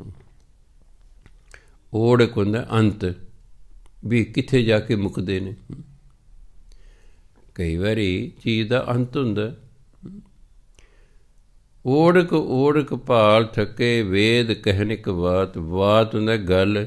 ਸਾਰੇ ਵੇਦ ਵੀ ਇੱਕੋ ਗੱਲ ਕਹਿੰਦੇ ਨੇ ਕਿ ਇਹਨਾਂ ਆਕਾਸ਼ਾਂ ਪਤਾਲਾਂ ਦਾ ਅੰਤ ਭਾਲ ਪੜ ਕੇ ਥੱਕੇ ਰਹਿ ਗਏ। ਭਾਵ ਅੰਤ ਭਾਲਦਿਆਂ ਥੱਕ ਗਏ, ਅੰਤ ਨਹੀਂ ਲੱਭ ਸਕੇ। ਇਸ ਲਈ ਗੁਰੂ ਮਹਾਰਾਜ ਇਹ ਨਹੀਂ ਕਿਹਾ ਕਿ 5 ਲੱਖ ਆਕਾਸ਼ ਅਤੇ 5 ਲੱਖ ਪਤਾਲ, ਇਹ ਨਹੀਂ ਕਿਹਾ, ਗਿਣਤੀ ਨਹੀਂ ਦਿੱਤੀ। ਲੱਖਾਂ ਹੀ ਆਕਾਸ਼ ਨੇ ਲੱਖਾਂ ਹੀ ਪਤਾਲ ਨੇ, ਕਿਉਂਕਿ ਪਰਮਾਤਮਾ ਦੀ ਬਣਾਈਆਂ ਹੋਈਆਂ ਚੀਜ਼ਾਂ ਦੀ ਗਿਣਤੀ ਨਹੀਂ ਹੋ ਸਕਦੀ। ਆਹ 84 ਲੱਖ ਜੂਨ ਪਤਾ ਨਹੀਂ ਕਿਵੇਂ ਆ ਗਈ ਹੈ, ਇਹ ਪਤਾ ਨਹੀਂ ਕਿਵੇਂ ਬਾਣੀ 'ਚ ਆ ਗਈ ਹੈ। ਨਹੀਂ ਤਾਂ ਪਰਮਾਤਮਾ ਬੇਅੰਤ ਹੈ, ਅਤੇ ਬੇਅੰਤ ਦੀ ਬਣਾਈ ਹੋਈ ਚੀਜ਼ ਦਾ ਕਿਸੇ ਦਾ ਅੰਤ ਨਹੀਂ ਹੁੰਦਾ। ਇਸ ਲਈ ਪਾਤਾਲਾਂ ਪਾਤਾਲ ਲੱਖ, ਆਗਾਸਾਂ ਆਗਾਸ, ਲੱਖਾਂ ਹੀ ਆਕਾਸ਼ ਨੇ ਲੱਖਾਂ ਹੀ ਪਤਾਲ ਨੇ। ਓੜਕ ਭਾਲ ਥੱਕੇ ਵੇਦ ਕਹਿਣ ਇੱਕ ਬਾਤ। ਵੇਦ ਵੀ ਇੱਕੋ ਹੀ ਗੱਲ ਕਹਿੰਦੇ ਨੇ ਕਿ ਅੰਤ ਭਾਲਦਿਆਂ ਲੋਕ ਥੱਕ ਗਏ, ਭਾਵ ਨਹੀਂ ਭਾਲ ਸਕੇ।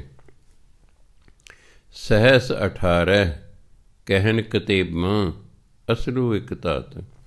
ਕਤੇਬਾਂ ਉਹ ਧਾਰਮਿਕ ਪੁਸਤਕਾਂ ਜਿਹੜੀਆਂ ਮੁਸਲਮਾਨਾਂ ਦੀਆਂ ਨੇ ਅਤੇ ਈਸਾਈਆਂ ਦੀਆਂ। ਈਸਾਈਆਂ ਅਤੇ ਮੁਸਲਮਾਨਾਂ ਦੀਆਂ ਧਾਰਮਿਕ ਪੁਸਤਕਾਂ ਨੂੰ ਗੁਰਬਾਣੀ ਲਿਖਿਆ ਕਤੇਬਾਂ। ਜਿਹੜੀਆਂ ਧਾਰਮਿਕ ਪੁਸਤਕਾਂ ਨੇ ਮੁਸਲਮਾਨਾਂ ਦੀਆਂ ਅਤੇ ਈਸਾਈਆਂ ਦੀਆਂ, ਉਹ ਕਿ ਸਹਿਸ 18 ਵੀ 18,000 ਜਿਹੜੀ ਧਰਤੀਆਂ ਨੇ, 18,000 ਸ੍ਰਿਸ਼ਟੀਆਂ ਨੇ। ਅਸਲੂ ਇੱਕ ਧਾਤ, ਅਸਲੂ ਹੁੰਦਾ ਮੁੱਢ, ਧਾਤ ਹੁੰਦਾ ਰੱਬ, ਪਰ ਸਭ ਦਾ ਮੁੱਢ ਰੱਬ ਹੈ, ਸਭ ਨੂੰ ਬਣਾਉਣ ਵਾਲਾ ਪਰਮਾਤਮਾ ਹੈ। ਪਰ ਗੁਰੂ ਮਹਾਰਾਜ ਕਹਿੰਦੇ ਲੇਖਾ ਹੋਏ ਤਾਂ ਲਿਖੀਏ।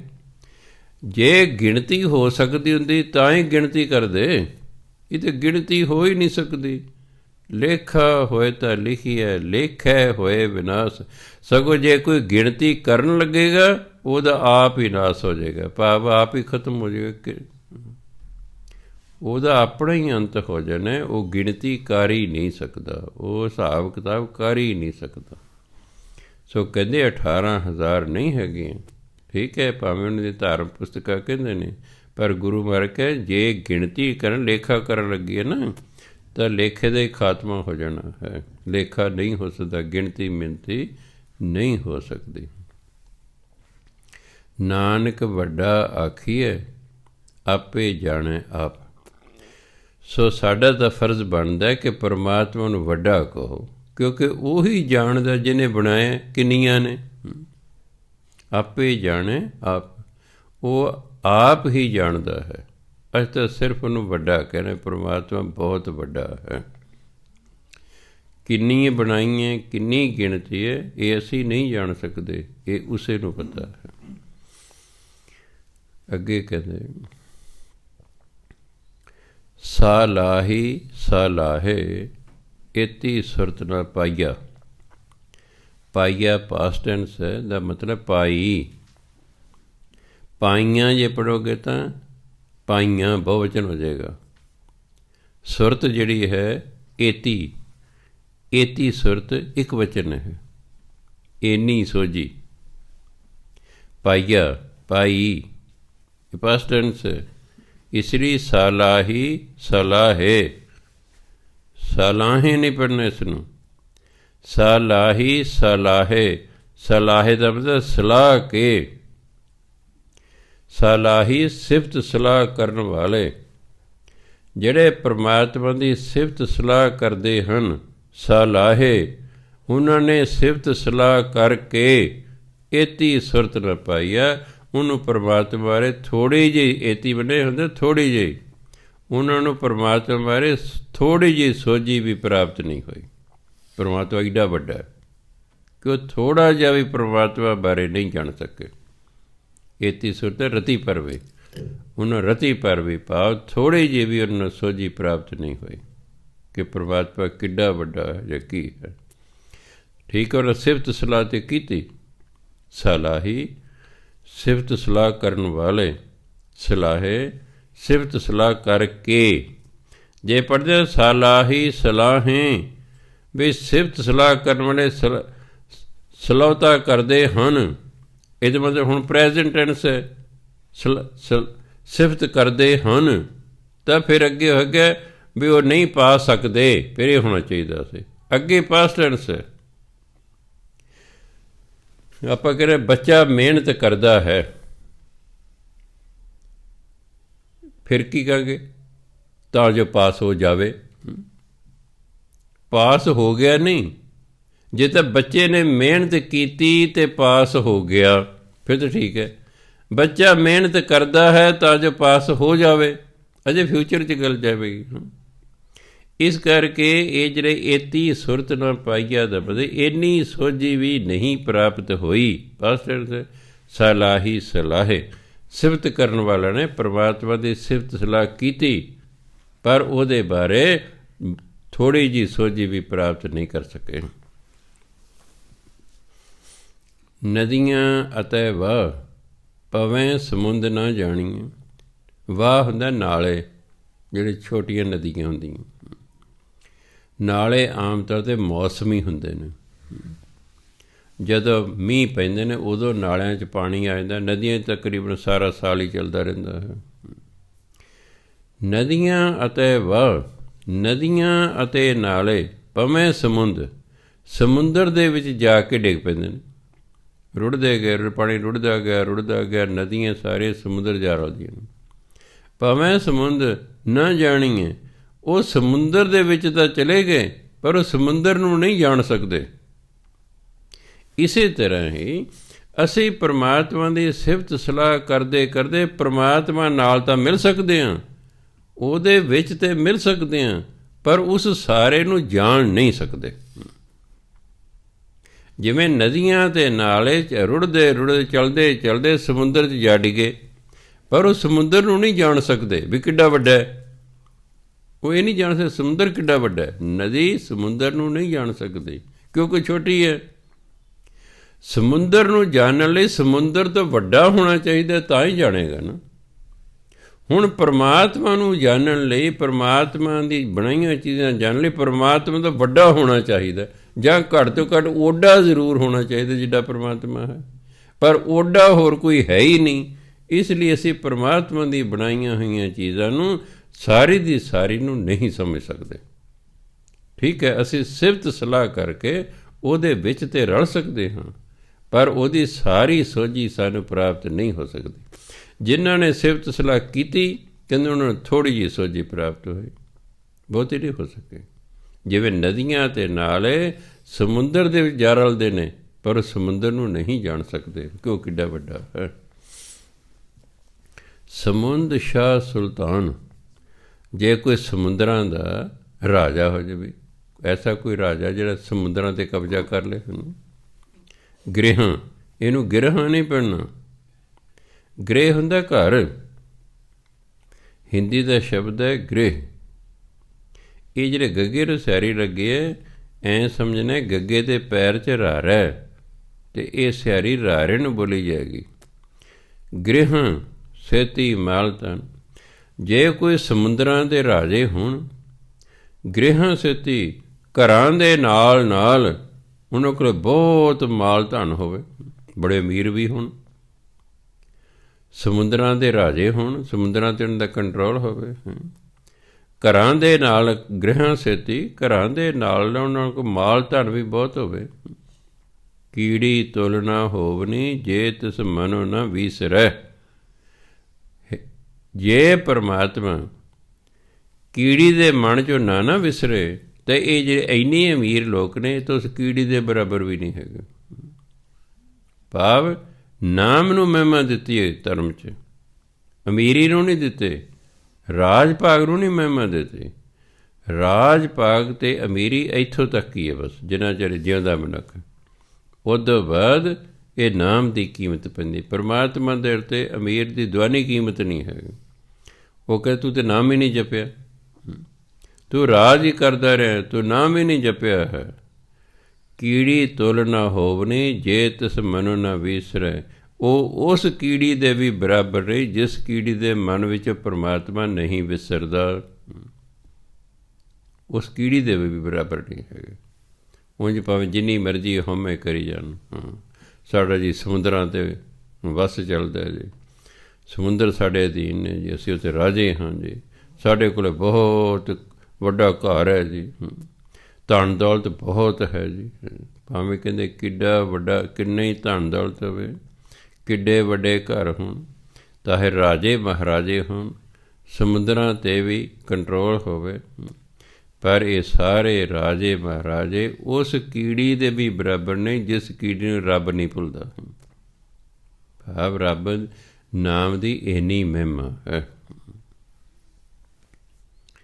ਅੱਗੇ ਕਹਿੰਦੇ ਅੰਤ ਨਾ ਸਿਫਤੀ ਤਤਨ ਪਿਆਰੀ ਬਿੰਦੀ।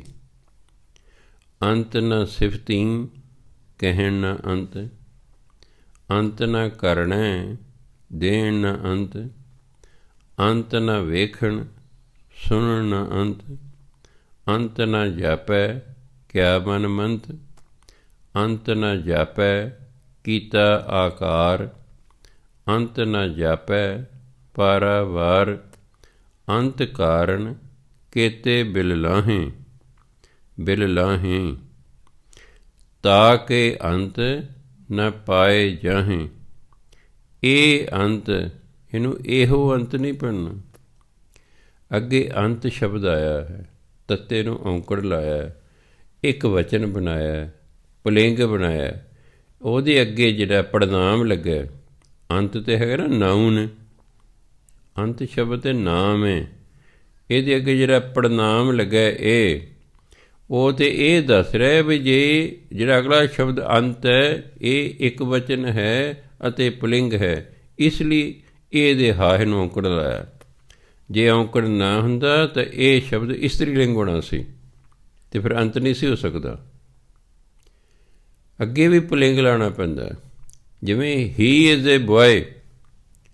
ਬੋਏ ਤਾਂ ਨਾਊਨ ਹੋ ਗਿਆ, ਹੀ ਪ੍ਰੋਨਾਊਨ ਹੈ।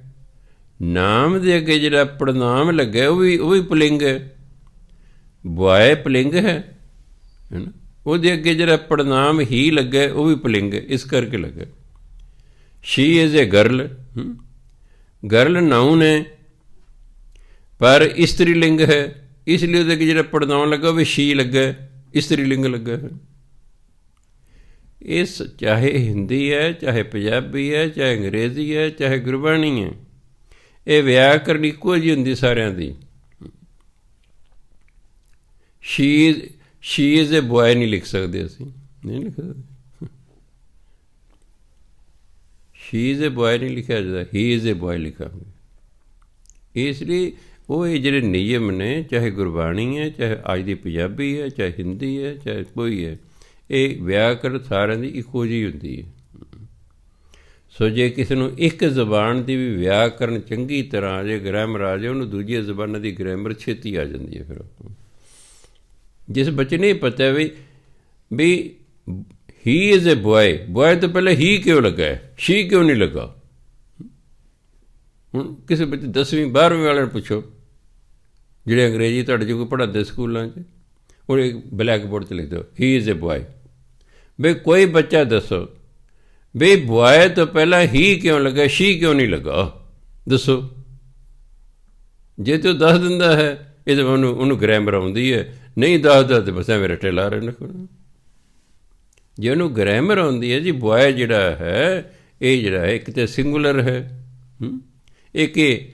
ਇੱਕ ਫੈਮੀਨਨ ਜੈਂਡਰ ਹੁੰਦਾ, ਇੱਕ ਮੈਸਕੂਲਨ ਜੈਂਡਰ ਹੁੰਦਾ। ਵੀ ਮੈਸਕੂਲਨ ਜੈਂਡਰ ਹੈ ਬੋਏ, ਇਸ ਕਰਕੇ ਅੱਗੇ ਵੀ ਉਹੀ ਲੱਗੂਗਾ, ਸ਼ੀ ਨਹੀਂ ਲੱਗ ਸਕਦਾ। ਇਹਦਾ ਮਤਲਬ ਹੁਣ ਇਸ ਬੱਚੇ ਨੂੰ ਗ੍ਰਾਮਰ ਆਉਂਦੀ ਹੈ। ਹੁਣ ਜੀ ਹੀ ਇਜ਼ ਏ ਬੋਏ, ਇਹ ਤਾਂ ਸਾਰਿਆਂ ਨੂੰ ਪਤਾ, ਆਮ ਪਤਾ ਬਈ, ਪਰ ਉਹਨੂੰ ਪੁੱਛਣਾ ਇਹ ਹੈ ਕਿ ਬੋਏ ਤੋਂ ਪਹਿਲਾਂ ਹੀ ਕਿਉਂ ਲੱਗਾ, ਸ਼ੀ ਕਿਉਂ ਨਹੀਂ ਲੱਗਾ। ਜੋ ਦੱਸ ਦਿਨ ਜੀ ਬੋਏ ਪੁਲਿੰਗ ਹੈ, ਇਸ ਕਰਕੇ ਅੱਗੇ ਹੀ ਪੁਲਿੰਗ ਲੱਗਾ, ਇਹ ਤਾਂ ਮਤਲਬ ਉਹਨੂੰ ਵਿਆਕਰਨ ਆਉਂਦੀ ਹੈ।